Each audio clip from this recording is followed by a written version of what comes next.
ഈ നാട്ടിലെ 10,000-15,000 പണിയെടുത്ത് രക്ഷപ്പെടുന്ന എനിക്ക് തോന്നുന്നില്ല. അളിയാ, നമുക്ക് വല്ല കള്ളക്കടത്ത് നടത്തിയാലോ? എന്തെടുത്ത് വെച്ചോണ്ട് അങ്ങോട്ട് കടത്തും? ആന മുട്ടയാ? ആ അളിയാ, മുട്ട കടത്തിയാലോ? ഇനി പോയടാ. എടാ, അവിടെ 12 മുട്ടയ്ക്ക് 500 രൂപയാണ് വില. ഇത് എവിടുത്തെ കണക്കാണ്? ചേടാ, ഇപ്പൊ ഏറ്റവും കൂടുതൽ കള്ളക്കടത്ത് നടത്തുന്നത് കോഴിമുട്ടയാണ്. മെക്സിക്കോയിൽ നിന്നും കാനഡയിൽ നിന്നും അമേരിക്കയിലേക്ക് കടത്തിക്കൊണ്ട് പോകുന്നത് MDMA കഞ്ചാവോ മറ്റേ തോക്കൊന്നും അല്ല, കോഴിമുട്ട. നമ്മളെ കോഴിമുട്ട. എന്താ വെച്ചാൽ അങ്ങനെ ഈ വിവരമില്ലാത്ത നിന്നെല്ലാം കൂട്ടിയിട്ട് കള്ളക്കടത്ത് നടത്തി കഴിഞ്ഞാൽ ഞാൻ പെടുമല്ലോ. അമേരിക്കയിൽ ഇപ്പൊ പക്ഷിപ്പനി വരുന്ന സമയമാണ്, പക്ഷിപ്പനി ഉള്ള സമയമാണ്, മനസ്സിലായിട്ടേ? അമേരിക്ക പക്ഷിപ്പനി കാരണം മുട്ടയ്ക്ക് ഭയങ്കര വിലയാണ്. അവിടെ ഏകദേശം $5.8 ആ രീതിയിലാണ് മുട്ടയ്ക്ക് വില. 12 മുട്ടയ്ക്ക് ഇപ്പൊ ഏകദേശം എത്രയായി? 510 റുപ്യ അടുത്തായില്ലേ? ഇവിടെ മുട്ടയ്ക്ക് എത്രയാ വില? മനസ്സിലായോ?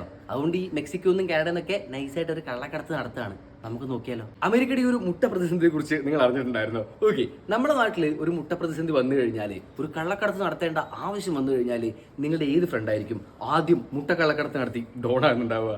മെൻഷൻ ചെയ്യാൻ മറക്കണ്ട.